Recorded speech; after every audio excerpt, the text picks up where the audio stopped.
Hello everybody, continue कर लेते हैं अपनी नेक्स्ट क्लास। लास्ट क्लास के अंदर एशियन हिस्ट्री में हमने काफी चीजें देखी थी, टाइमलाइन देखी थी, एक पूरा ओवरव्यू देखा था और इतना समझ में आ गया था कि जो इंसान था, जब वो इंसान आ गया था, प्रकट हो गया था, जब इंसान नाम का एक या बंदर और इंसान मिक्स टाइप की कोई चीज, आदिमानव बोल सकते हो, वो जब धरती पे आ गया था, जब वो धरती पे आ गया था, जब वो अर्थ पे आ चुका था, तो उसके बाद उसके अंदर बहुत सारे चेंजेस आते गए। उसकी खुद की एक्टिविटीज में चेंज आते गए। जैसे मैंने आपको बताया था, पहले वो खाना ढूंढता था, जहां घास फूस मिलती थी खा लेता था। उसके बाद जानवरों को मार के खाना शुरू किया। धीरे धीरे फिर उसने जानवरों को पालना भी शुरू कर लिया कि भाई मारने से अच्छा है कुछ को पाल भी लो, दूध दूध मिलता रहेगा, अपनी थोड़ी सेहत बनती रहेगी है। उसके बाद उसने क्या किया, उसके बाद उसको लगा कि अब एक काम करते हैं, खेती बाड़ी शुरू कर देते हैं। जब खेती बाड़ी शुरू करोगे, एग्रीकल्चर शुरू करोगे, तो जमीन लेनी पड़ेगी और जमीन तो उठा के कहीं ले जा नहीं सकते। तो उसने क्या किया, जब जमीन एक जगह फिक्स हो गई तो धीरे धीरे धीरे उनका जो एक्टिविटीज थी वो एग्रीकल्चर की तरफ बढ़ने लग गई और फिर धीरे धीरे वो सेटल होने लग गए, सेटलमेंट होने लग गया, परमानेंट सेटलमेंट हो गया। ये सारी चीजें जो ह्यूमन एक्टिविटीज के अंदर चेंजेस आ रहे हैं, ये टाइम के साथ साथ आ रहे हैं। इसका मतलब टाइम भी तो बदलता जाएगा। वो टाइम कैसे बदलेगा, वो भी कल मैंने आपको एक बेसिक ओवरव्यू दिया था कि पहले एक पैलियोलिथिक पीरियड था, फिर मीजोलिथिक पीरियड था, बताया था मैंने आपको, नियोलिथिक आया, फिर चाल्कोलिथिक आया, कॉपर एज आया। तो वो टाइम के साथ साथ चीजें बदल रही थी। आपने एक चीज और नोटिस करी थी, टाइम के साथ साथ इंसान की एक्टिविटीज बदल रही थी और उन एक्टिविटीज को करने के लिए उसे कोई ना कोई सामान चाहिए। अब मैं आपसे कहूं कि बेटा जाके खेती कर लो, तो आप कहोगे सर हल तो दो, बिना हल के कैसे खेती कर लूंगा, मतलब टाइम पास वाली बात कर दी आपने तो सर। तो इसका मतलब वो आदमी जो खेती करेगा जाके, या फिर वो जानवरों को मारेगा, या फिर वो घास फूस भी काटेगा, कॉन्सेप्ट समझते रहना, या फिर वो घास फूस भी तोड़ेगा, तो अपने हाथ से तो कितनी तोड़ लेगा भाई, जमीन खोद के भी तो निकालनी पड़ेगी, मूली वूली भी तो खाएगा, गाजर वाजर भी तो खाएगा, तो जमीन के अंदर होती है भाई, आलू भी तो निकालेगा, तो हाथ से आलू थोड़ी निकाल लेगा कि जमीन खोद के आलू निकाल लिया, उसको तो कुछ चाहिए ना खोदने के लिए। तो इसका मतलब यहाँ पे उसके औजार, उसके टूल्स भी मॉडिफाई होते चले गए। जैसे जैसे उसकी एक्टिविटीज मॉडिफाई होती चली गई, वैसे वैसे उसके टूल्स मॉडिफाई होते चले गए। अब टूल्स क्या होता है, औजार। औजार कैसे पता लगेगा, अब भाई उस टाइम पे सबसे बड़ा औजार था पत्थर। अगर अभी भी मुझे रोड पे या आपको रोड पे छोड़ दिया जाए, रोड पे तो आप वैसे भी कुछ खुदाई नहीं कर पाओगे, कहीं जमीन पे छोड़ दिया जाए और आपसे कहीं गड्ढा खोदो और आसपास आपके कुछ भी नहीं है, तो आप क्या उठाओगे, पत्थर उठाओगे। इसका मतलब एक इंसान, कॉन्सेप्ट समझना, इंसानी तो है, पहले बंदर थे अब इंसान बन गए हैं। एक इंसान जब इधर उधर टहल रहा है, इस तरीके से बैठा हुआ है, बर्फ बर्फ गिर रही है, प्लेस्टोसीन एज की बात कर रहा हूं मैं। प्लेस्टोसीन एज बहुत पुरानी एज थी, अभी बताता हूं। तो भाई उसको अगर कोई काम कर रहा है, कोई गड्ढा खोद रहा है या कुछ भी करना है, तो पत्थर ही तो उठाएगा। तो इसका मतलब टाइम के साथ साथ उसके जो टूल्स थे वो पत्थर से स्टार्ट हुए, स्टोन। इसीलिए इनको स्टोन एज बोला जाता है। जितनी भी एज ये पढ़ेंगे, आज पूरी स्टोन एज कंप्लीट कर लेंगे अपनी फाइनल, चाल्कोलिथिक, कॉपर तक। स्टोन एज इनको इसीलिए बोला जाता है क्योंकि इंसान कोई भी चीज जब करेगा तो उसको औजार चाहिए, और औजार के लिए उसको सिर्फ पड़ी हुई एक ही चीज दिख रही है, वो है पत्थर। तो स्टोन इंप्रूव होते चले गए। पहले घास काटने के लिए चाहिए थे, फिर जानवर मारने के लिए चाहिए थे, फिर एग्रीकल्चर के लिए, खेती बाड़ी के लिए चाहिए थे, फिर घर बनाने के लिए। भाई जब सेटलमेंट करोगे तो झोपड़े उपड़े तो बनाओगे ना। तो इसका मतलब टाइम के साथ साथ स्टोन्स भी इंप्रूव होते चले गए, इसलिए इनको बोलते हैं स्टोन एज। ठीक है, समझ में आ रहा है। अब हम बहुत पुराने जमाने की बात करते हैं, 2 मिलियन ईयर अगो, मतलब 2 मिलियन साल से भी पुरानी बात करते हैं, बहुत ही पुरानी, मतलब इतनी पुरानी कि पुराना भी पुराना हो जाए, जैसे मैं बोलता हूं 2 मिलियन ईयर्स अगो, बहुत पुरानी बात करते हैं। अप्रोक्सीमेट इस एज को बोला जाता है प्लेस्टोसीन एज। आप एजेस पढ़ोगे, जब ज्योग्राफी आपको पढ़ाई जाएगी उसमें आप एज पढ़ोगे, तो उसमें एक एज है प्लेस्टोसीन एज, बर्फ खूब गिरती थी। इस एज में पहली बार इंसान या मैन को पहली बार देखा गया, अपियर हुआ पहली बार। कैसे हुआ, कहा हुआ, ज्योग्राफी में पढ़ोगे। मैन पहली बार अपियर हुआ प्लेस्टोसीन एज के अंदर। जब ये आदमी अपियर हुआ तो इसको अपने सर्वाइवल के लिए कुछ चाहिए, खाना पीना, सामान चाहिए, अपने आप को ठंड से बचाने के लिए, ढकने के लिए कोई चीज भी चाहिए भाई, शॉल वॉल चाहिए। तो शॉल तो है नहीं, तो उसको चाहिए भाई किसी ऐसी चीज को ओढ़ ले कि ठंड कम लगे, है ना। तो इसका मतलब ये सब चीजें उसको ढूंढनी है, खाना ढूंढना है, अपने ऊपर ढकने के लिए कोई चीज ढूंढनी है, ठंड लग रही है भाई, बर्फ बर्फ गिर रही है, तो वो ढूंढने के लिए अब वो क्या करेगा, वो सर्च पे निकलेगा। जब वो सर्च पे निकलेगा तो उसको एक चीज समझ में आएगी कि मेरे को औजार चाहिए। अगर मुझे भूख लग रही है तो काटने के लिए भाई औजार चाहिए, अगर मुझे ठंड लग रही है तो ओढ़ने के लिए या तो मैं जो पेड़ है उसकी छाल निकालूंगा, बार्क निकालूंगा, पेड़ की जो पेड़ होते हैं ना, ट्रीज, उनको काट के ऐसे करके उनकी एक छाल निकाल के उसको ओढ़ लूंगा, पेड़ में बांध लूंगा, या फिर किसी जानवर की खाल उतारूंगा। तो जब भी ऐसा कोई चीज करोगे तो कुछ करना के लिए आपको काटने के लिए कोई चीज चाहिए होगी ना, तो उसको चाहिए टूल। कॉन्सेप्ट समझते रहना, याद हो जाएगी पूरी कहानी शुरुआत से, और रिवीजन रेगुलर करना रूटीन में, ठीक है। जैसे बता रहा हूं, कुछ नहीं भूलोगे, पूरा पूरा सब्जेक्ट दिमाग के अंदर चिपकाना चले जाऊंगा। एग्जाम में गलत करके नहीं आओगे, एग्जामिनर भी सोचेगा भाई इतना सही कैसे कर दिया। ठीक, तो अब क्या है यहाँ पे, इसको चाहिए औजार। अब औजार क्या क्या चीजों के हो सकते हैं, वहां पे तो लोहा हुआ तो है नहीं, कोई भी मेटल नहीं है। अभी पहला मेटल कॉपर आया था, कॉपर एज के अंदर, ध्यान रखना अभी कोई भी मेटल नहीं है। तो अब वो क्या करेगा, अब उसको जो चीजें मिल सकती है, अब सोचो आप एक ऐसी जगह पे हो जहां पे कोई मेटल नहीं है, अब आपको औजार चाहिए, तो आप क्या क्या कर सकते हो। सर मैं वुड, लकड़ी का यूज कर सकता हूं, मेरे सामने पेड़ है, मैं उसकी डंडी तोड़ के उससे खुदाई कर सकता हूं। ठीक है, पत्थर मुझे सर दिख रहे हैं, पत्थरों का यूज कर सकता हूं, मैं स्टोन का यूज कर सकता हूं। अच्छा, कुछ जानवर है जो मर जाते हैं तो उनकी बोन वोन हड्डियां वड्डियां मिल जाएंगी, उनको भी उठा के उनसे भी कुछ कर सकते हैं भाई, खुदाई खुदाई। इसका मतलब उसके जो टूल है, बहुत पुराने जमाने की बात कर रहा हूं, वो वुड होगा या तो, या स्टोन होगा, लकड़ी होगा, पत्थर होगा, या हड्डियां होंगी, ये उसके स्टोन है और कुछ तो उसे मिल नहीं रहा।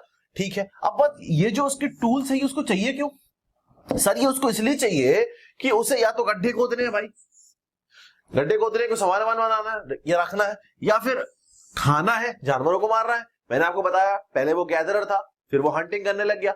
आदमी की एक्टिविटीज की टाइमलाइन भी मैंने आपको समझाई थी। तो हंटिंग करेगा तो भाई मीट वीट निकालेगा, है ना। उसके बाद पेड़ की बाग वाग निकाल सकता है, पेड़ की छाल भी निकाल सकता है भाई, उसको ठंड लग रही है, उसने सोचा मैं पूरा का पूरा एक छाल निकाल लेता हूं पेड़ की और उसके बाद उसको ओढ़ के लेट जाऊंगा। ठीक है, तो उसके लिए भी उसको टूल चाहिए कटे हुए। या फिर किसी जानवर की स्किन उतार सकता है कि मैं वो बांध लूंगा, शर्टट बना लूंगा उसकी, है। तो ये उस टाइम पे लोग सोच रहे हैं, तो ये सब करने के लिए उनको औजार चाहिए। औजार के लिए उसके पास लकड़ी है, उसके पास पत्थर है, उसके पास हड्डियां है।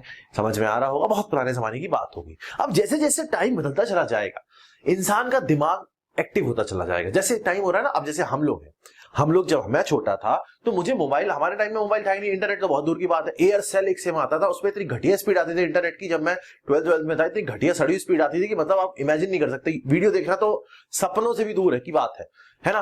तो हम लोग उस टाइम पे थे कि भाई पता ही नहीं था। अब देखो छोटा छोटा बच्चा भाई साहब एकदम गजब नेट चलाता है। तो इसका मतलब टाइम के साथ साथ इंसान की जो एक्टिविटीज है दिमाग की, वो इंप्रूव होती चली जाती है। ये हमेशा से होता है, तो हिस्ट्री में भी ऐसे हो रहा है। ठीक है, अब टाइम बदलेगा, इंसान की एक्टिविटीज इंप्रूव होंगी। फूड गैदरर से हंटिंग पे आएगा, हंटिंग से डोमेस्टिकेशन पे आएगा, डोमेस्टिकेशन से एग्रीकल्चर पे जाएगा, बनाएगा, सिविलाइज्ड हो जाएगा। बहुत सारे लोग सेम चीज फॉलो करेंगे और वो बनाएंगे एक सिविलाइजेशन, जिसको बोलेंगे हम इंडिया के एस्पेक्ट में इंडस वैली सिविलाइजेशन। समझ में आ गया। तो वहां तक आज हमें पहुंचना है, इससे हम नेक्स्ट क्लास में अपना इंडस वैली स्टार्ट कर पाए। स्टार्ट करते हैं नंबर 1, नंबर 2, नंबर 3 करके। सबसे पहले स्टोन एज, हम पूरी एज पढ़ेंगे आज, सारे टाइम पीरियड्स, पूरे पैलेयोलिथिक, मेसोलिथिक, सब कुछ आज कवर करेंगे। इस स्टोन एज को लिथिक एज भी बोला जाता है। स्टोन एज क्यों बोलते हैं समझ में आ गया होगा। पत्थर एक ऐसी चीज है जो आपको चाहिए किसी भी चीज को यूज करने के लिए, औजार है आपका। इसमें जो डिविजन्स है, जो डिवाइड किए गए हैं, वो किसके बेस पे किए गए हैं, वो बेस किए गए हैं किस टाइप के स्टोन के टूल्स हैं। पहले सिर्फ पत्थर लेके ऐसे खुदाई कर लेते थे, उसके बाद दिमाग आया कि भाई पत्थर को शार्प कर सकते हैं, घिस घिस के थोड़ा पतला करेंगे तो बढ़िया खुदाई होगी, बढ़िया कटिंग होगी। उसके बाद और बढ़िया धार कर देते तो खाल उतारने में बढ़िया एकदम शानदार तरीके से खाल उतर जाएगी भाई जानवर की। तो इसका मतलब धीरे धीरे जो टूल्स है वो बदलते चले जा रहे हैं। जैसे जैसे इंसान का दिमाग बदलता चला रहा है, जैसे जैसे टाइम बदलता चला जा रहा है, वैसे वैसे जो पत्थर है वो पत्थर एकदम गजब, टूल जो है वो एकदम शानदार होते चले जा रहे हैं। और जब कॉपर एज में पहुंच जाओगे तो चक्कू बन गया रामपुरी, ऐसे मान लो। वो पत्थर, वही पत्थर जो रामपुरी बन के आपके सामने आ जाएगा। ठीक है सर, समझ में आ रहा है। तो यहाँ स्टोन की जो टूल्स हैं वो जैसे जैसे इंप्रूव होंगे उसके बेसिस पे हमें टाइम पीरियड डिवाइड किया हुआ है। ठीक है, टाइम पीरियड जो हमें पढ़ना है वो होता है पैलियोलिथिक, उसके बाद मीजोलिथिक, उसके बाद नियोलिथिक नया वाला, उसके बाद चाल्कोलिथिक कॉपर वाला। पहला metal was the copper. Copper पहला मेटल था जो मिला था सबसे पहले। ठीक है, पहले बेसिक देख लेते हैं फिर डेप्थ में जाएंगे। पैलियोलिथिक जो है इस समय एकदम पत्थर, एकदम ताजा पत्थर था, क्रूड पत्थर था, कोई भी उसमें उसको शानदार नहीं बनाया था, जैसा मिला वैसे उठाया और खुदाई कर दी। तो पैलियोलिथिक में क्रूड स्टोन है। क्रूड स्टोन का मतलब भाई इस स्टोन में कुछ खास तौर की कोई नई चीज नहीं मिल रही है आपको, नॉर्मल स्टोन है जैसा होना चाहिए। इसको हैंड एक्स भी बोलते थे, हैंड एक्स, हाथ से उठाया और ऐसे ऐसे करके ठोकने लग गए। समझ में आ गया। हथौड़ा नहीं, हथौड़े में क्या होता है, हैंडल होता है, इसमें हैंडल नहीं है, हैंडल आपका हाथ है और आपने पत्थर लिया और जो खुदाई कर रहा है ऐसे ऐसे कर लिया, तो हैंड एक्स इस तरीके से। ठीक है, तो ये कब होता था, पैलियोलिथिक में। पैलियोलिथिक में जो आदमी था उसका काम क्या था, वो क्या क्या करता था, बहुत ध्यान से सुनना। टाइम पीरियड बिल्कुल स्टार्टिंग में क्या करता था, या तो वो फूड ढूंढता था या हंटिंग करता था। तो इसका मतलब उसके पास जो पत्थर होंगे वो पेड़ काटने के लिए यूज करेगा या फिर जानवर को मारने के लिए यूज करेगा। ठीक है, उस पत्थर से। उसके बाद टाइम पीरियड बदलता चला गया। फिर आती है मीजोलिथिक। मीजोलिथिक में एक चीज देखने को मिली कि जो पत्थर बड़े बड़े वो यूज करते थे हैंड एक्स के फॉर्म में, पैलियोलिथिक में वो छोटे हो गए। मतलब मीजोलिथिक में जैसे ही टाइम पीरियड बढ़ा अब वो छोटे छोटे स्टोन्स का यूज करने लग गया, लेकिन थोड़ा सा इंप्रूव्ड हुआ, उनकी कटिंग इंप्रूव्ड हुई। तो यहां देखने को मिलता है कि भैया हैंडल लगने शुरू हुए। जैसे हथौड़ा होता है ना, हथौड़ा देखा आपने, हथौड़े में क्या होता है, आगे छोटा सा लगा होता है लोहे का और बड़ा सा हैंडल होता है। तो ये जो मेन है ये टूल छोटा हो गया, तो इन्होंने क्या किया, पत्थर का हथौड़ा बनाया और ये हैंडल लगा दिया एकदम लकड़ी का और ठोक के मारा। इसका मतलब ये जो टूल है, मेन जो टूल है वो छोटा हो गया। इसको बोलते हैं छोटे टूल को, जो मीसोलिथिक एज में आया था इसको बोलते हैं माइक्रोलिथ। माइक्रो मतलब छोटा सा, माइक्रोलिथ हथौड़े का लगाया, हैंडल आगे और लगा के पीछे लंबा वाला हैंडल और छोटा सा अपना माइक्रोलिथ लगा दिया, तो वो पत्थर का लगा दिया। अभी भी पत्थर का ही चल रहा है, मेटल नहीं आया, ध्यान रखना। तो ये माइक्रोलिथ कहां पे आता है, मीसोलिथिक पीरियड में। एमएम ध्यान रखना, एम से मीसो, एम से माइक्रो। यहां पे आपको देखने को मिलेगा सॉज, सिकल्स और इसी टाइप के छोटे छोटे छोटे छोटे जो भी हमारे औजार या टूल हो सकते हैं, ठोकने वाले छोटे टूल, ठीक है। उसके बाद और टाइम पीरियड बदल गया। अच्छा एक चीज और बताओ, मीसोलिथिक के टाइम पीरियड में अब टाइम पीरियड बदल रहा है। पैलियोलिथिक में आदमी क्या कर रहा था, हंटिंग कर रहा था, क्या करेगा, डोमेस्टिकेशन स्टार्ट हो जाता है। मीसोलिथिक में देखने को आता है कि भैया जानवर जानवर पालने लग गया, जानवर पालना शुरू किया, दूध निकालना शुरू किया, कुत्ता पालना शुरू किया। इसका मतलब यहां पे मीसोलिथिक के अंदर डोमेस्टिकेशन स्टार्ट हो जाता है। जैसे मैंने टाइमलाइन बताई वैसे ही ध्यान रखना, ठीक है। याद नहीं कर पाते बच्चे ये, मैं करवा दूंगा। लेकिन आ जाओ नेक्स्ट, नियोलिथिक। मीसोलिथिक के बाद क्या आता है, IJKL M, M के बाद क्या आता है, N। तो मीसोलिथिक के बाद क्या आएगा, नियोलिथिक। नियो मतलब नया, नई एज। नई एज में और इंप्रूवमेंट होगा, आदमी के दिमाग और बढ़िया शानदार हो जाएगा, उसके जो टूल्स है वो और शानदार हो जाएंगे। तो शानदार करने के लिए वो सोचेगा पॉलिश वॉलिश कर देते हैं, एकदम चमका डालते हैं। तो नियोलिथिक के अंदर इसने पॉलिश करना स्टार्ट किया, स्टोन को पॉलिश करना स्टार्ट किया। अब आप मुझे बता दो, मीसोलिथिक में डोमेस्टिकेशन के बाद अब वो नियोलिथिक में क्या करेगा, आपको पता है, बिना बताए आपको पता है क्या करेगा वो, अब वो करेगा एग्रीकल्चर स्टार्ट। टाइमलाइन पहले से ही याद है सर हमें। अब वो करेगा एग्रीकल्चर स्टार्ट। इसका मतलब एग्रीकल्चर कब स्टार्ट हुआ था, नियोलिथिक में स्टार्ट हुआ था सर। समझ में आ गया है, कॉन्सेप्ट पहले ही हमारे दिमाग में बैठ चुका है, आदमी कैसे कैसे कर रहा है चीजें। नियोलिथिक में एग्रीकल्चर स्टार्ट होता है, पहली बार एग्रीकल्चर नाम की चीज नियोलिथिक में आई। अब एग्रीकल्चर अगर नियोलिथिक में स्टार्ट हो गया तो चालकोलिथिक में क्या होगा सर, सेटलमेंट स्टार्ट होगा। और चालकोलिथिक में सेटलमेंट स्टार्ट हो गया तो उसके बाद क्या होगा सर, सिविलाइजेशन स्टार्ट होगी। तो इसका मतलब चालकोलिथिक के बाद क्या आना चाहिए, इंडस वैली सिविलाइजेशन आना चाहिए। तो इसके बाद जैसे ही नियोलिथिक का पीरियड खत्म होता है जिसमें पॉलिशिंग हो जाती है स्टोन में, वो आता है चालकोलिथिक। कॉपर पहली बार डिस्कवर हो जाता है और यहां परमानेंट सेटलमेंट लोगों के स्टार्ट हो जाते हैं, लोग रहना स्टार्ट कर देते हैं, रुकना स्टार्ट कर देते हैं, बहुत टाइम तक रुकते हैं, फिर सिविलाइजेशन बन जाती है क्योंकि सब लोग एक ही चीज फॉलो कर रहे होते हैं। Clear clear sir. अब इनको डेप्थ में इनके अंदर घुसते हैं, जितना पढ़ाऊंगा उसके बाहर एक क्वेश्चन नहीं जाएगा, ध्यान रखना। 10 गदाओं को निचोड़े में हर बार बोल रहा हूं, तो दिमाग एकदम यहीं पे अपना लगा के रखो। बात करते हैं पैलियोलिथिक। सबसे पहले पैलियोलिथिक से बात करेंगे। इसका जो एग्जैक्ट एज पर एनसीईआरटी का जो टाइम स्केल है, टाइम स्केल मैंने आपको समझा दिया है, क्या होता है कॉमन एरा और क्या होता है आपका बिफोर कॉमन एरा, हम जानते हैं। जो हम टाइम स्केल की बात करेंगे वो है 5 लाख BCE से लेकर 10,000 BC तक, बिफोर कॉमन एरा। 5 लाख से 5 लाख से लेकर 10,000 BC का जो टाइम पीरियड है, ये पैलियोलिथिक की एज को बताता है।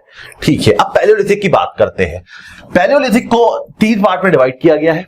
पैलियोलिथिक एज को भी, इतनी बड़ी एज है, 5 लाख से लेकर 10,000 तक की, बहुत बड़ी एज है, बहुत बड़ा टाइम पीरियड है। इसको 3 पीरियड में डिवाइड किया गया है। एक है आपका लोअर पैलियोलिथिक, एक है मिडिल पैलियोलिथिक और एक है अपर। 3 पार्ट में डिवाइड कर दिया, लोअर, मिडिल और अपर।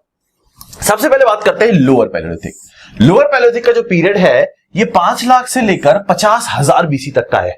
5 लाख से 50,000 BC का जो पीरियड है उसको हम बोलते हैं लोअर पैलियोलिथिक। इस लोअर पैलियोलिथिक में क्या देखने को मिलेगा, अब आप लोअर से जब अपर की तरफ जा रहे हो तो भी टाइम स्केल तो चेंज हो रही है ना, बहुत बड़ा टाइम स्केल है भैया, 1-1, 2-2 साल का नहीं है, लाखों साल का है ये। तो आदमी तो कुछ ना कुछ बदलेगा ना, इंप्रूवमेंट तो उसके अंदर आएगा ही आएगा।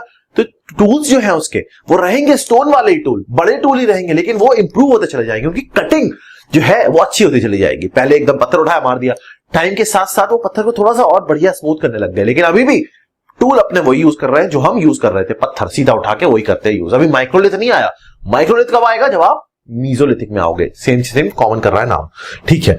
यहां पे स्टोन्स जो थे वो छोटे पेबल और टूल्स बनाने के यूज होते, मतलब क्या करते थे, बड़े बड़े पत्थर उठा लिए, उनका कुछ ना कुछ बना दिया और ठोकाई करने लग गया भाई, खुदाई कर दी या फिर किसी जानवर को मार दिया, कुछ भी कर दिया, जो भी करना था इनको, गैदरिंग और हंटिंग करेंगे। यहाँ पे पैलियोलिथिक की बात हो रही है, पूरे पैलियोलिथिक में। तो लोअर के अंदर भी यही कर रहे हैं। अच्छा, स्टोन्स जो थे वो डायरेक्टली हैंड से यूज करते थे, कोई हैंडल वैंडल नहीं लगा रहे थे क्योंकि बड़ा स्टोन था, हैंडल लगाने की जरूरत नहीं, अपना हाथ ही हैंडल था, हैंड एक्स, ठीक है। यहाँ पे जो कल्चर फॉलो कर रहे थे, क्वेश्चंस आते हैं, ध्यान रखना। लोअर पैलियोलिथिक की जो कल्चर है, कल्चर पे ज्यादा घुसना नहीं है, सिर्फ नाम ध्यान रखने हैं। जो मेजर आपको 4 कल्चर ध्यान रखने, एक है सोन कल्चर। सोन कल्चर पूछा जाता है किस एज को बिलोंग करता है, सोन कल्चर बिलोंग करता है लोअर पैलियोलिथिक को। उसके बाद मद्रासियन कल्चर भी लोअर पैलियोलिथिक को बिलोंग करता है। उसके बाद निवासिन कल्चर और एक्यूलियन कल्चर, ये चार जो कल्चर हैं, ये चारों के चारों कल्चर जो है ये पैलियोलिथिक के लोअर पैलियोलिथिक वाले पार्ट को बिलोंग करते हैं। इस टाइम पे जो टूल्स आपको मिलेंगे कुछ इस तरीके के मिलेंगे। ये हैंड एक्स मिलेगा, सीधा हाथ से उठाया और ऐसे ऐसे करके जमीन खोदना है, खोद लिया, ठीक है। ये चॉपर किसी चीज को काटना है तो ऐसा वाला स्टोन उठाया जिसमें ये कटिंग हो रही है, तो किसी चीज को काट सकते हो। भाई आपको पेड़ काटना है तो ऐसे ही तो पत्थर उठाओगे, कॉमन सेंस लगाओ ना, आदमी तो है, आप भी तो इंसान हो, ठीक है। ये क्लीवर है, तो इस तरीके की चीजें यूज होती थी। ये पुराने डायरेक्ट पत्थर को उठाते थे, कोई हैंडल वैंडल नहीं लगा इनके इसमें। ये हो गया अपना लोअर पैलियोलिथिक।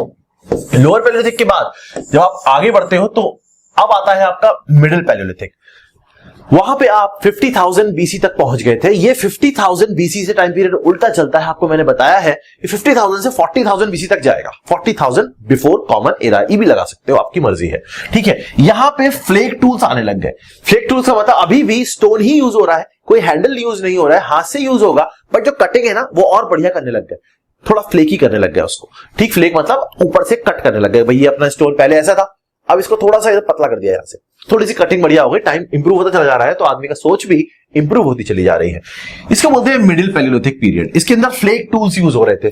फ्लेकी मतलब पतले थोड़े से ऊपर से, ठीक है। यहां पे जो कल्चर देखने को मिलता है वो कल्चर जो नाम है वो है मॉस्टेरियन कल्चर। मॉस्टेरियन कल्चर एग्जाम में क्वेश्चन आ सकता है, किस एज को बिलोंग करता है, पैलियोलिथिक को करता है, और उसकी भी मिडिल पैलियोलिथिक को ध्यान कर रखना, एम और ये एम, तो यहां पे मिडिल पैलियोलिथिक को मॉस्टेरियन कल्चर बिलोंग रखता है, ऐसे करके ध्यान रखना, एग्जाम में क्वेश्चन आ सकता है, ठीक है। ये जो कल्चर है, ये कल्चर एक पर्टिकुलर टाइप के इंसान से रिलेटेड है, पर्टिकुलर टाइप के इंसान, उसको बोला जाता है निएंडरथल। निएंडरथल बेसिकली आप ऐसे मान के चलो एक ऐसा इंसान था जिसने आग निकाली थी पहली बार। बचपन में पढ़ा होगा, अर्ली मैंने पत्थर घिसके आग निकाल दी थी, तो आग निकालने वाला जो बंदर था ना, वो बंदर का नाम ये था, ऐसे मान लो, आग निकालने वाला निएंडरथल था, इसलिए सबसे पहले आग निकाली थी। तो ये जो बंदा था ये पर्टिकुलर मॉस्टेरियन कल्चर को बिलोंग करता था, एक पर्टिकुलर कल्चर फॉलो करते थे। क्या होता है कल्चर, हम आर्ट एंड कल्चर में देखेंगे, अलग से उसकी क्लास आएगी, हिस्ट्री से अलग होगी, क्योंकि वो इंपॉर्टेंट है बहुत ज्यादा, उसको भी पढ़ाऊंगा मैं, ठीक। तो ये जो मतलब ऐसे मान लो 100 घंटे तो मैं हिस्ट्री पढ़ा दूंगा आपको, मतलब कुछ भी नहीं छोड़ने वाला, बस जितना पढ़ा रहा हूं ना ढंग से पढ़ना, क्योंकि वो सारे के सारे 100 घंटे दिमाग में उतार दूंगा आपके, एकदम ध्यान रखना, ठीक। ये जो बंदा है, ये जो बंदर है, इसने आग निकाल ली, ये आग निकाल ली, और ये किस कल्चर को बिलोंग करता है, मॉस्टेरियन कल्चर। मॉस्टेरियन कल्चर किस पीरियड को बिलोंग करता है, मिडिल पैलियोलिथिक को, क्योंकि एम और एम यहां पे कॉमन हो रहा है, ठीक है। और इसी के जो रिमेन्स थे, जो फॉसिल वगैरह थे, वो मिले थे भाई साहब, तो उसी से आइडिया लगा था भाई यहाँ पे आग निकाली गई थी, तो ये बंदा यहाँ पे इसका फॉसिल मिला है, तो हमें पता लग गया इसी ने आग निकाली होगी। तो आप ध्यान रखना, ये जो नाम है इसका, ये निएंडर वैली है एक जर्मनी में, वहां से इसका नाम पड़ा है निएंडर वैली से। तो ये इतना इंपॉर्टेंट नहीं है, इसको ध्यान नहीं रखना है, बस आपकी इंफॉर्मेशन के लिए बता दिया मैंने। इसका नाम था निएंडरथल, और ये मॉस्टेरियन कल्चर को बिलोंग करता था, जो किस पीरियड में आता है, मिडिल पैलियोलिथिक में आता है। उस टाइम पे जो टूल्स यूज होते थे, फ्लेकी टूल्स यूज होते थे, ऊपर से पतले, इसलिए इसने घिस घिस के आग निकाल ली थी, ध्यान रखना, समझ में आ गया होगा, ठीक है। मिडिल पैलियोलिथिक के बाद हम नेक्स्ट पीरियड पे जाते हैं। अभी हम पैलियोलिथिक की बात कर रहे हैं, तो वो आता है अपर पैलियोलिथिक। अपर पैलियोलिथिक की बात कर लेते हैं। अपर पैलियोलिथिक में जो टूल्स है, वो टूल्स और ज्यादा पतले होने लग गए आगे से। जब बहुत ज्यादा पतले हो जाएंगे तो आप बोलोगे सर ब्लेड टूल्स यूज हो रहे हैं, अब तो ब्लेड होता है ना, कटिंग एकदम काट दिया एकदम, तो ब्लेड टूल्स यूज हो रहे हैं। पत्थर आगे से और ज्यादा पतला हो रहा है, धीरे धीरे पतला होता चला जा रहा है। पहले नॉर्मल था, फिर फ्लेकी हुआ, फिर और ज्यादा कटिंग करके पत्थर घिस के ऐसे एक दिन कटिंग कर रहा था आदमी, निएंडरथल बैठ के कटिंग कर रहा था कि भाई साहब आज तो मैं इसको पतला कर दूंगा और ज्यादा, एकदम आग निकल गई। उसने कहा मजा आ गया, गजब भाई, अब तो खाना पका के खाऊंगा, अब तो अभी तक तो रॉ खा रहा था, अब तो पकाऊंगा है, अब तो मैं मटर पनीर बनाऊंगा एकदम, क्योंकि आग निकाल लिया अभी मुझे, अब तक तो मटर और पनीर अलग अलग खा रहा था, अब मैं दोनों मिक्स करके बढ़िया बना के खाऊंगा एकदम सब्जी।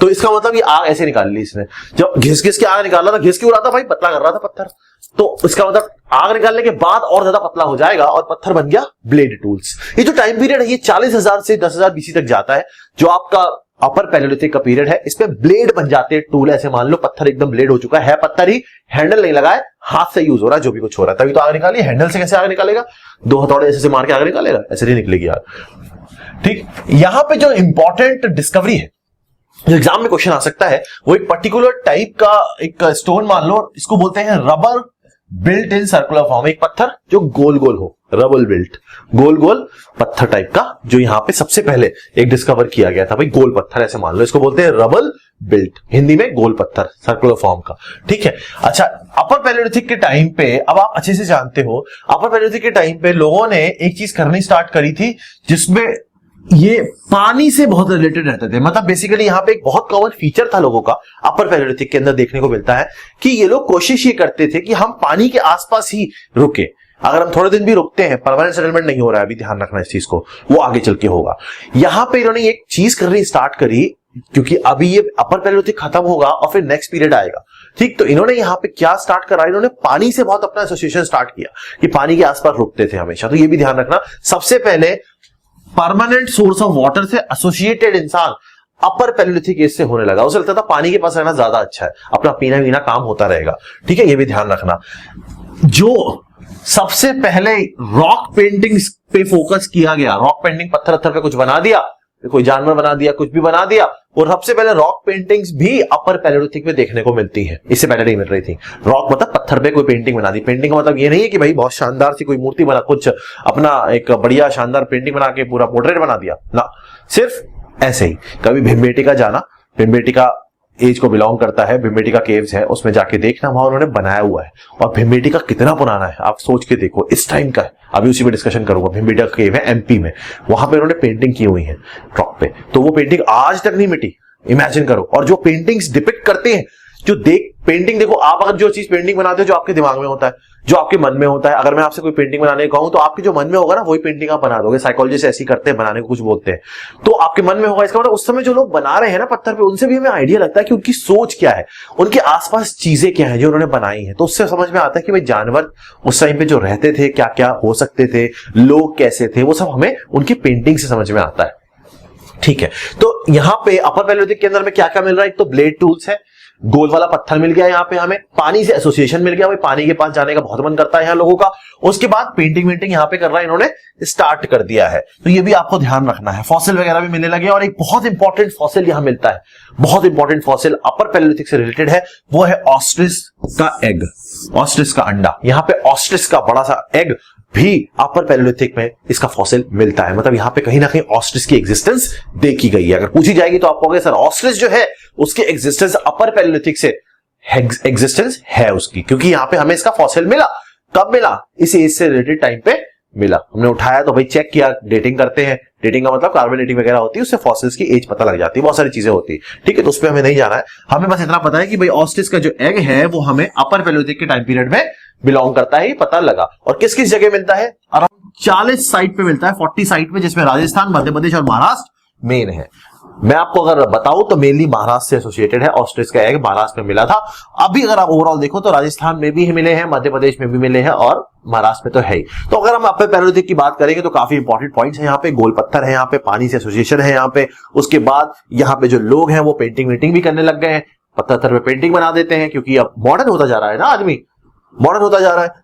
और ऑस्ट्रिच का एग भी मिला है यहाँ पे महाराष्ट्र, राजस्थान और एमपी के अंदर, ठीक है। तो इन्होंने जो पेंटिंग बनाई उन पेंटिंग की बात कर लेते हैं। भीमबेटका बहुत इंपॉर्टेंट साइट है जो अपर पैलेयोलिथिक टाइम पीरियड की है, ध्यान रखना। पैलेयोलिथिक क्वेश्चन आ सकता है किस साइट की है, तो भीमबेटका वहां से रिलेटेड है। भीमबेटका एक्चुअली मीसोलिथिक से भी रिलेटेड है, तो दोनों से रिलेटेड है, बट अगर आपसे पूछा जाता है तो आप पैलेयोलिथिक ही लगाओगे।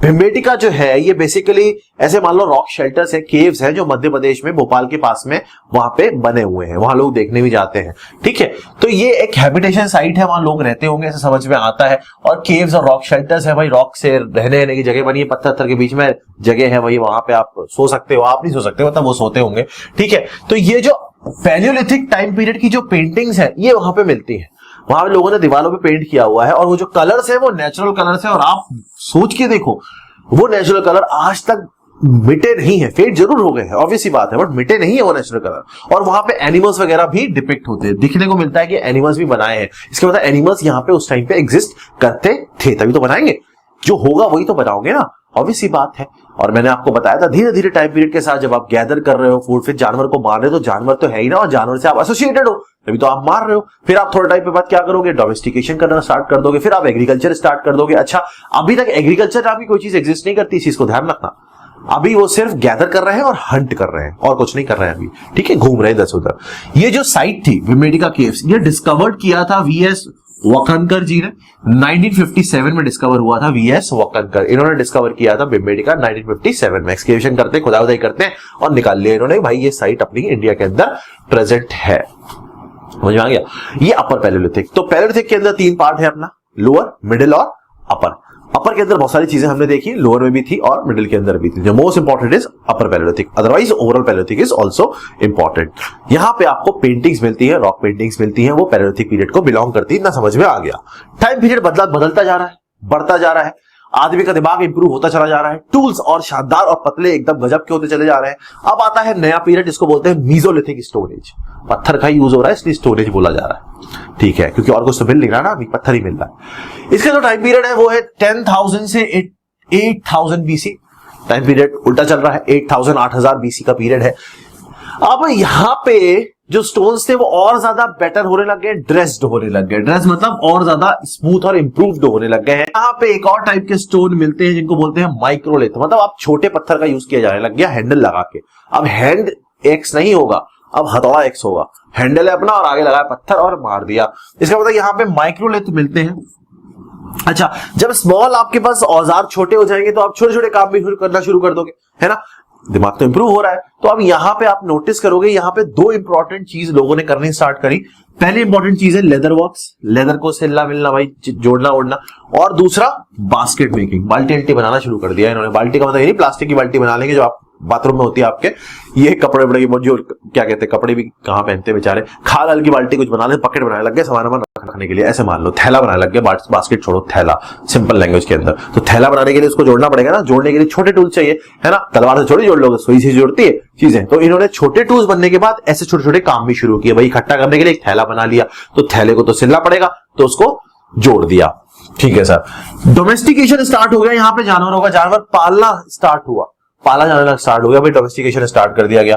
फिशिंग एक्टिविटी स्टार्ट हो गई, मछली पालन भी शुरू हो गया भाई, मछली खाना शुरू कर दिया लोग, थोड़ा शौकीन हो गए यहाँ पे, है। तो इसका मतलब मीजोलिथिक के अंदर जो इंपॉर्टेंट एक्टिविटीज देखने को मिल रही हैं वो छोटे स्टोन माइक्रोलिथ, उनका यूज करके भाई सिलना मिलना शुरू हो गया। अपना बास्केट आके बाल्टी बना ली भाई, थैला बना लिया। उसके बाद मछली फिशिंग एक्टिविटीज भी स्टार्ट हो रही है। और अगर इंपॉर्टेंट साइट्स की बात करोगे, इनकी इंपॉर्टेंट साइट जो इंडिया के अंदर है, पैलियोलिथिक की मैं आपको बता चुका हूं, Bhimbetka is a very important site. अगर हम यहाँ की बात करते हैं मीजोलिथिक की, तो ये तिलवाड़ा और बगौर राजस्थान के अंदर है, तिलवाड़ा और बगौर राजस्थान के अंदर है। लांगगंज ये गुजरात के अंदर है। उसके बाद सराय नहर राय, लिखारिया और ये बघाईकौर, और उसके बाद ऐसे बहुत सारी छोटी छोटी साइट्स हैं, ये उत्तर प्रदेश के अंदर आपको मिलती हैं। भिमबेटका और आदमगढ़ ये आपको मध्य प्रदेश में मिलती है। अच्छा, भिमबेटका यहां से भी रिलेटेड है। कैसे? जब हम उस साइट पे एक्सकेवेशन करके चीजें निकालते हैं तो हमें वहां पे कुछ माइक्रोलिथ भी मिलते हैं, तो हमें लगता है कि नहीं यार ये साइट उसमें भी यहाँ पे लोग यूज करते थे। तो भिमबेटका जो है that is also associated with Palaeolithic and it is also associated with mesolithic. दोनों टाइप के लोग यहाँ पे इस पर्टिकुलर साइट को यूज करते थे। समझ में आ गया होगा। तो दोनों टाइप के लोग यूज करते थे, तो दोनों टाइप के लोगों की चीजें मिलेंगी, तो इसलिए हमें पैलियोलिथिक की चीजें भी मिलती है यहाँ से और मीजोलिथिक की भी मिलती है। तो हमें समझ में आ गया भाई दोनों टाइप के लोग यहाँ पे थे। ये हो गई मीजोलिथिक की बात, ठीक है। माइक्रोलिथ और मीजोलिथ साथ में बात करेंगे। अब आ जाओ नेक्स्ट, जो है अपना नियोलिथिक, नया वाला, नया नियोलिथिक। नियोलिथिक का जो टाइम पीरियड है वो टाइम पीरियड अब 8,000 से 3500 बीसी तक जाएगा, 3500 बीसी तक जाएगा, उल्टा जा रहा है। अब नियोलिथिक के अंदर आपको और शानदार टाइप के टूल्स मिलने लगे। देख रहे हो, हथौड़ा आज भी ऐसे यूज करते हैं, बस यहाँ लोहा लगा होता है, ऐसे तो हथौड़ा होता है जो कील ठोकते हो। तो यहाँ पे और शानदार टाइप के टूल्स मिलने लगे। ये देखो, मन हो रहा है तो बहुत पास से देखो, लो इतना महंगा बोर्ड लेने का ये तो फायदा है। देखो, इसका मतलब यहाँ पे नियोलिथिक स्टोन एज जो है, यहाँ पे आपके जो टूल्स हैं वो काफी ज्यादा ड्रेस्ड और काफी ज्यादा शानदार टाइप के होने लग गए, ठीक है। यहाँ पे एक और एक्टिविटी, डोमेस्टिकेशन के बाद अब आदमी क्या करेगा? पशुपालन के बाद क्या करेगा? खेती करेगा, बताया था। यहाँ पे एग्रीकल्चर पहली बार स्टार्ट होता है, बट ध्यान रखना सरप्लस एग्रीकल्चर नहीं है। सरप्लस का मतलब होता है उगा के बेच नहीं रहे हैं, खा रहे हैं, हम लोग खा रहे हैं, तो सरप्लस नहीं है। सबसे सेंस है, बनाते हैं, उगाते हैं और खुद ही खा लेते हैं, दूसरे को नहीं बेचते हैं। तो यहाँ एग्रीकल्चर एक्टिविटी देखने को मिलती है। यहाँ पे गेहूं उगना स्टार्ट होता है, रागी उगना स्टार्ट होता है, लेकिन वो लोग सब उगा के खुद ही खा लेते हैं, बेचने नहीं जाते हैं, बिजनेस नहीं कर रहा है, ठीक है। इंपॉर्टेंट साइट जो नियोलिथिक पीरियड की है, नियोलिथिक में एक तो भाई जो टूल्स हैं वो बहुत शानदार हो चुके हैं। उसके बाद एग्रीकल्चर बहुत इंपॉर्टेंट पॉइंट है, यहाँ पे आ चुका है। साइट देखते हो तो एक बहरगढ़ साइट है, ये बहुत इंपॉर्टेंट है, अभी पाकिस्तान में चली गई है। पाकिस्तान पहले इंडिया में ही था, जब पाकिस्तान बाहर गया तो काफी साइट हमारी लेके चला गया, चाहे वो हड़प्पन की हो, चाहे वो इस पर्टिकुलर टाइम पीरियड की हो। मेहरगढ़ एक साइट है, ये बहुत इंपॉर्टेंट साइट है।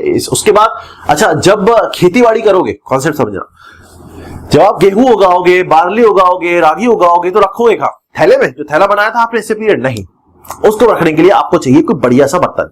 तो यहां पे पॉटरी बनाना स्टार्ट हुआ, यहां पे पॉट बनने स्टार्ट हुए। तो मतलब पॉटरी भी पहली बार इन्वेंट हुई इसी पीरियड पे। किस पीरियड में? नियोलिथिक में। क्यों भाई नियोलिथिक में क्यों जरूरत पड़ी? पहले क्यों जरूरत पड़ी? तो पहले क्या जानवर रखोगे पॉट के अंदर है, या फिर गुलदस्ता बना के सजाओगे अपने सर के ऊपर? नहीं ना, कुछ है ही नहीं ऐसा जरूरत। तो जरूरत जब पड़ेगी तभी तो कोई चीज इन्वेंट होती है ना, जब जरूरत पड़ेगी। नेसेसिटी बोलते हैं ना, नेसेसिटी की वजह से इन्वेंशन होते हैं। तो इसका मतलब नेसेसिटी कब आएगी? जब जरूरत होगी। जरूरत कब पड़ेगी? जब आपने गेहूं उगाया। जब गेहूं उगा लिया तो रखोगे कहा बेटा, कुछ तो चाहिए जगह, थैले में थोड़ी रख लोगे। तो उस समय पॉटरी मेकिंग स्टार्ट हुई। कहां पे? नियोलिथिक। वैसे ध्यान रखना, गेहूं उगाओ कब? जब नियोलिथिक का पीरियड आया, नया वाला पीरियड आया। कब आया? जब एग्रीकल्चर बना। तो जब उसको उगाओगे तो कहां रखोगे? किसी बर्तन में। तो बर्तन बनाना पड़ेगा, तो पॉट बनना स्टार्ट हुआ। ये चीज ध्यान रखना, कुछ बच्चे कंफ्यूज होते हैं। एक बार मैं क्लास दे रहा था, बच्चा बोलता सर पॉट क्यों बनाया? गुलदस्ता के लिए। गुलदस्ता नहीं रखना, उसको खाना रखना बेटा। अभी खाने की बात हो रही है। या इंसान जी क्यों रहा है? खाने के लिए जी रहा है यहाँ पे, और कुछ नहीं कर रहा, ना बिजनेस कर रहा, ना पैसा कमा रहा है, सिर्फ पेट भर रहा है अपना। ठीक है, पॉटरी का इन्वेंशन होता है। उसके बाद धीरे धीरे सेटलमेंट भी स्टार्ट होने लग जाते हैं। परमानेंट सेटलमेंट स्टार्ट नहीं हो रहे हैं अभी, वो हो गया आगे चल के। यहां रुकना स्टार्ट करता है आदमी, पानी के पास रुकता है, पानी वानी पीता है, कुछ दिन रहता है, ऐसे कर रहा है। खेतीबाड़ी स्टार्ट हो चुकी है तो रुकना तो पड़ेगा ना, बट अभी परमानेंट सेटलमेंट नहीं हो रहे हैं, वो धीरे धीरे होंगे अभी, बट सेटलमेंट यहाँ पे स्टार्ट हो जाते हैं। इंपॉर्टेंट साइट्स की बात करेंगे तो मेहरगढ़ साइट है, मैंने आपको बताया, बलूचिस्तान पाकिस्तान वाले एरिया में। उसके बाद इसकी बहुत इंपॉर्टेंट साइट है जो कश्मीर के अंदर है, इसको बोलते हैं बुरजोम। बुरजोम एक साइट है, ये आपका नियोलिथिक पीरियड की साइट है, एग्जाम में क्वेश्चन आ चुका है, और ये कश्मीर में है। और उसके बाद गुफरकाल, ये भी एक साइट है, ये भी कश्मीर में है, ये सब नोट्स में आपको मिल जाएंगे। उसके बाद चिरान जो है, ये बिहार के अंदर है इसकी एक साइट। उसके बाद उंडूर, ये आंध्र प्रदेश में है। उसके बाद कोल्डिवा, ये उत्तर प्रदेश में है। उसके बाद पय्यमपल्ली, ये तमिलनाडु में है। ये कुछ साइट्स है, इनके नाम ध्यान रखना और किस जगह को बिलोंग करते हैं वो याद कर लेना, इंपॉर्टेंट है, क्वेश्चन आ सकता है। बुरजोम कई बार आ चुका है, कश्मीर में है। ठीक है, अब बात करते हैं नियोलिथिक की इंपॉर्टेंस की। नियोलिथिक का जो बहुत इंपॉर्टेंट पॉइंट है वो ये है कि जो कश्मीर कल्चर है, कश्मीरी कल्चर है, जो कश्मीरी लोगों का कल्चर है एक्चुअल में, वो कहीं ना कहीं नियोलिथिक पीरियड से रिलेटेड है। नियोलिथिक पीरियड से बहुत सारी चीजें ऐसी हैं जो हमें देखने को मिलती है कश्मीरी कल्चर में, आज भी है, बिलोंग करती है बहुत सारी चीजें। और उसी तरीके से अगर हम बात करें कि जो कश्मीरी साइट्स मिली है, जैसे बुरजोम मिली है, गुफरकाल मिली है, मैंने आपको बताया, जो नियोलिथिक साइट्स है उनके फीचर्स क्या है। अगर हम फीचर्स की बात करें तो उन साइट्स की कुछ कॉमन फीचर्स हैं जो कश्मीर में मिलती हैं। जैसे फॉर एग्जाम्पल ड्वेलिंग्स, छोटे छोटे घर, छोटे छोटे झोपड़ी टाइप ड्वेलिंग्स है। रेंज ऑफ सिरेमिक्स, सिरेमिक्स बहुत सारा मिलता है वहां पे, एक जैसा कॉमन, अलग अलग टाइप का, लेकिन अलग अलग साइज पे सेम मिलता है, तो रेंज ऑफ सिरेमिक भी है। और स्टोन के टूल्स मिलते हैं। अच्छा, एक बहुत इंपॉर्टेंट पॉइंट है एब्सेंस ऑफ माइक्रोलिथ। कश्मीर की जितनी भी साइट्स मिली है नियोलिथिक पीरियड से रिलेटेड है, वो सारी कश्मीर की साइट जो है वो नियोलिथिक से ही रिलेटेड है। वहां पे कश्मीरी कल्चर जो है वो इफेक्ट मारता है। एक बहुत इंपॉर्टेंट पॉइंट ये है कि किसी भी कश्मीरी साइट में जो नियोलिथिक साइट है, माइक्रोलिथ नहीं मिला, छोटा टूल नहीं मिला, जो भी मिला है बड़ा मिला है। तो यहां पे एक चीज ध्यान रखनी है, कश्मीर की कोई भी साइट मेसोलिथिक से रिलेटेड नहीं है, क्योंकि यहां पे माइक्रोलिथ नहीं मिल रहा है। यहां पे सिर्फ बड़े और अलग टाइप के टूल्स मिल रहे हैं, या तो रिफॉर्म्ड टूल्स मिल रहे हैं या बड़े टूल्स मिल रहे हैं, माइक्रोलिथ नहीं मिल रहा। इसका मतलब ये मेसोलिथिक में के टाइम पीरियड में कश्मीरी साइट्स थी नहीं, ये बनी होंगी उसके बाद, कब? नियोलिथिक पीरियड में। यहां से क्लियर हो रहा है। तो absence of microlith is the most important point, ये पर्टिकुलर ध्यान रखना, ये एग्जाम में पूछा जा सकता है। ठीक है, अब कुछ नोट यहां पे मैंने लिखे हैं, जो मैं नोट लिखता हूं वो एग्जाम में कई बार पूछा जा चुका होता है, 10-15 एग्जाम में आ चुका होता है, उसको मैं नोट बना के लिखता हूं। बुरजोम साइट है श्रीनगर के पास, मैंने आपको बताया कश्मीर में है। ठीक है, यहां पे एक बहुत इंपॉर्टेंट चीज देखने को मिली कि जब आप दफना रहे हो, किसी की कोई डेथ हो जाती है और उसको दफनाते हो, तो यहां पे एक चीज देखने को मिली बुरजोम में, कॉमन था यहां पे, कि भाई उस आदमी के साथ उसका जो पालतू कुत्ता है, पालतू कुत्ता मतलब सच में डॉग जो है, उसको भी दफना रहे हैं, मतलब मास्टर के साथ डॉग को भी दफनाया जा रहा है। तो यहाँ पे ये कॉमन चीज देखने को मिली है कश्मीर की जो साइट्स है नियोलिथिक वाली, यहाँ पे कि भाई अगर कोई आदमी मरता है तो उसके साथ कुत्ता भी दफना दिया, तुम दोनों यहाँ पे जाओ साथ में। तो कुत्ता, डॉग और आदमी दोनों साथ में अंदर जा रहे हैं जमीन के, ये चीज देखने को मिली। कैसे देखने को मिली? खुदाई की होगी तो आदमी निकला, उसके बाद कुत्ता निकला, अरे यार दोनों साथ पे कैसे? और जगह खुदाई करते हैं तो और जगह खुदाई कर, भाई यहाँ भी आदमी कुत्ता, दोनों साथ में, फिर और जगह खुदाई करते हैं, भाई यहाँ भी आदमी कुत्ता, अरे यार कॉमन है ये तो। इसका मतलब कश्मीर की जितनी भी साइड में खुदाई कर रहे हो, वो आदमी और कुत्ता सेम मिल रहा है, आदमी और कुत्ता अलग अलग है, लेकिन दोनों हर जगह साथ में मिल रहे हैं। तो इसका मतलब यहाँ पे समझ में आ गया होगा, ये मैं क्यों बोलता हूँ चीजें, जिससे आपके दिमाग में बैठ जाए परमानेंट सी, अब आप भूलोगे नहीं कि आदमी कुत्ता कहां मिल रहा है। ठीक, तो इसका मतलब यहाँ पे जो बुरजोम साइट है, यहाँ पे बहुत इंपॉर्टेंट पॉइंट है, कम से कम बता रहा हूं 15 बार क्वेश्चन आया होगा अलग एग्जाम के अंदर, आता है, रिपीट होता है, बुरजोम श्रीनगर। ठीक, एग्रीकल्चर पहली बार कहां इंट्रोड्यूस किया गया? नियोलिथिक में इंट्रोड्यूस किया गया, बिल्कुल ठीक। खेतीबाड़ी, एग्रीकल्चर, तो खेतीबाड़ी होगी तो खेतीबाड़ी जगह पे करनी पड़ेगी। तो मेहरगढ़ साइट जो है, जो पाकिस्तान में है अभी, यहाँ पे काफी चीजें देखने को मिलती है, जैसे गेहूं की खेती, कॉटन की खेती, मिट्टी के घर भी मिलने शुरू हो गए। अच्छा, अब आप सोचो, जब इंसान रहना शुरू करेगा, अब धीरे धीरे सेटलमेंट शुरू हो रहा है क्योंकि एग्रीकल्चर शुरू हो गया। जब जमीन में खेती करोगे तो पड़ोस में कहीं तो रुकना पड़ेगा ना, परमानेंट सेटलमेंट नहीं हो रहा है कि भाई यहीं रहते हैं अब तो जिंदगी भर। अभी ये हो रहा है कि खेती कर लेते हैं जमीन पे, तब तक रह लेते हैं, ऐसा चल रहा है, बस सेटलमेंट शुरू हो रहे हैं धीरे धीरे। तो जब सेटलमेंट होगा तो उसको रहने के लिए जगह चाहिए ना, तो यहाँ पे मिट्टी के घर बनाने लग गया वो। तो मड हाउसेस और ब्रिक हाउसेस भी देखने को यहां मिलते हैं। किसमें? नियोलिथिक में। तो नियोलिथिक में मिट्टी के घर और ईंटों के घर भी देखने को मिल रहे हैं। ईंट पकी हुई नहीं है, कच्ची ईंट है, बट मिल रहा है। ठीक है, यहां पे भी घर मिलने को क्यों? क्योंकि एग्रीकल्चर करेगा तो रहना पड़ेगा ना। अभी तक तो रह नहीं रहा था, टहल रहा था, अभी तो नोमैड चल रहा था। इससे पहले तो नोमैड था, इधर से उधर से इधर, कुछ पता ही नहीं किधर, है ना। लेकिन अभी पता है किधर, तो अब रहना शुरू कर रहा है। तो यहाँ पे ये भी देखने को मिलता है। तो कश्मीरी साइड जो जनरली बिलोंग करती है वो नियोलिथिक को बिलोंग करती है, जिसमें आदमी और कुत्ता साथ में दफनाया जाता है और वहां पे एग्रीकल्चर स्टार्ट होता है, लोग रहना भी शुरू कर देते हैं। तो उनको घर चाहिए तो वो मड वगैरह के घर बनाने स्टार्ट कर देते हैं। नेक्स्ट जो हमारा आता है वो है चाल्कोलिथिक, कॉपर। यहां पे पहला मेटल मिलता है जिसको बोलते हैं कॉपर। पहला मेटल है, आयरन से भी पहले कॉपर मिला है, इस चीज को ध्यान रखना है। ये जो टाइम पीरियड है ये 5000 बीसी से लेकर 2800 बीसी, इसके बाद अपना इंडस वैली स्टार्ट हो जाता है सिविलाइजेशन, क्योंकि अब आदमी सिविलाइज्ड हो जाएगा, रहने लग जाएगा। 5000 बीसी से 2800 बीसी तक का जो पीरियड है इसको हम चाल्कोलिथिक एज बोलते हैं, कॉपर एज बोलते हैं, क्योंकि यहां पे पहली बार कॉपर इंट्रोड्यूस होता है। अब आप ध्यान से सुनो मेरी बात को। अभी तक आप जो भी कुछ कर रहे थे वो मिट्टी और पत्थर से कर रहे थे, पहले पत्थर से फिर मिट्टी से आपने पॉट बनाने स्टार्ट कर दिए थे। अब क्या होता है, अब कॉपर मिल गया तो अब कॉपर तो और शानदार टूल बनाएगा। हथियार चाहिए ना अपने को, क्यों चाहिए? क्योंकि हमें पेड़ काटने हैं, हमें आदमी नहीं काटना, सॉरी, हमें जानवर काटना है बेसिकली। तो हमें उसके लिए क्या चाहिए? टूल चाहिए। तो टूल अभी तक हम पत्थर से बना रहे थे, पत्थर से मुश्किल हो रही थी यार, अब कॉपर मिल गया, अब तो मजा आएगा। तो अब इन्होंने क्या किया, कॉपर का यूज करना स्टार्ट किया। देख लो बर्तन चमक रहे एकदम, आज भी यूज हो जाते हैं, कॉपर का यूज होना स्टार्ट हुआ। पेंटेड पॉटरी स्टार्ट हुई है। इससे पहले जो पॉटरी थी वो पेंटेड नहीं थी, मिट्टी की बना के उसमें सामान रख लेते थे। अब पेंटेड पॉटरी स्टार्ट हुई, जो बनाने जिसमें आप गेहूं रख रहे हो उसको पेंटेड कर दिया। तो पेंटिंग पहले चाल्कोलिथिक से स्टार्ट हुई पॉटरी के ऊपर, ठीक है। और ज्यादा सिविलाइज्ड लोग होने लग गए और सिविलाइज्ड टूल्स बनाने लग गए, ड्रेस्ड टूल बनाने लग गए, और उन टूल्स का यूज करके पेड़ वेड़ काटने लग गए, पेड़ वेड़ काट के जगह बना के उस पर खेती बाड़ी करने लग गए। तो खेती बाड़ी और ज्यादा बढ़ जाती है, यहाँ पे बहुत ज्यादा इंप्रूव हो जाती है, तरीके इंप्रूव हो जाते हैं। पहले आप पत्थर का यूज करके खेती कर रहे थे, अब आपके पास कॉपर का टूल है तो अच्छे से आप खेती कर लोगे, ऑब्वियस बात है, आप अच्छा फसल उगा लोगे, ठीक है। यहाँ पे एक और इंपॉर्टेंट पॉइंट है, एक बहुत ही खराब क्वालिटी का ब्रॉन्ज भी मिलता है, लो ग्रेड ब्रॉन्ज। क्वेश्चन आ चुका है, लो ग्रेड ब्रॉन्ज कहां मिलता है, किस एज से बिलोंग करता है? तो चाल्कोलिथिक से ब्रॉन्ज एज, जो पर्टिकुलर कॉपर एज है, वहां पे सबसे पहले लो ग्रेड ब्रॉन्ज मिलता है, ब्रॉन्ज भी मिलता है यहाँ पे पहली बार, ठीक है। कुछ साइट्स की अगर हम बात करेंगे तो यहाँ पे जो इंपॉर्टेंट साइट्स है वो है मालवा। यहाँ पे इसको बोला था रिचेस्ट चाल्कोलिथिक सिरेमिक्स, इस पर्टिकुलर साइट पे मिलता है मालवा। उसके बाद दाइमाबाद, ये वेस्टर्न महाराष्ट्र में, ये भी एक साइट है, याद कर रही है आपको।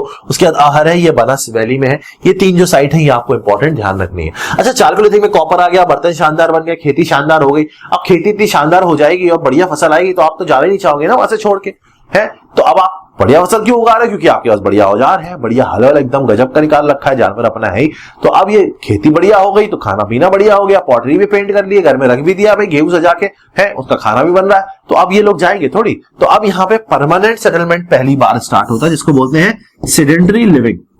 Sedentary living, permanent settlement. अब लोग सेटल होने लगे कि अब यही रहेंगे जिंदगी भर, जब तक जिंदा है यही रहेंगे। मतलब धीरे धीरे सिविलाइजेशन की तरफ कॉन्सेप्ट बढ़ रहा है, सिविलाइज्ड जो होने वाले हैं। क्यों?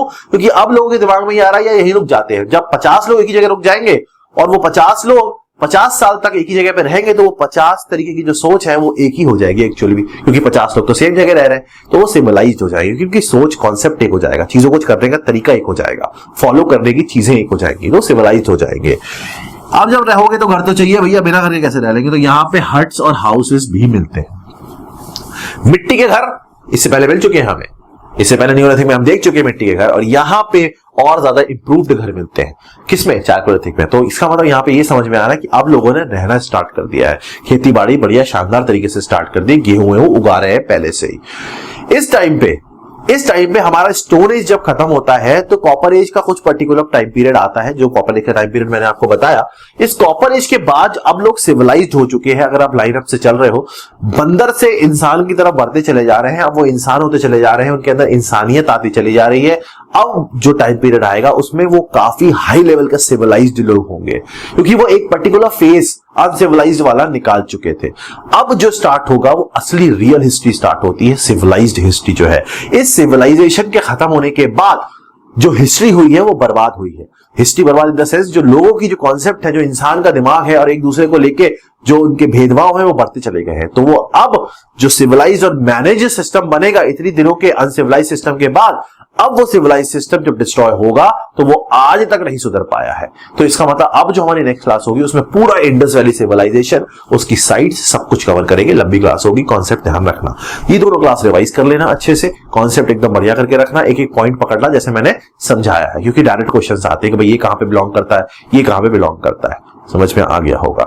जो मैं बोलता हूं इसको अपनी लैंग्वेज में लिख लिया करो। आपको हिंदी, पंजाबी, उर्दू जो भी आती है, आपको जर्मन, जो भी मैं बोल रहा हूं उसको आप अपनी लैंग्वेज में कन्वर्ट करके लिख लिया करो। समझ में आ रहा होगा।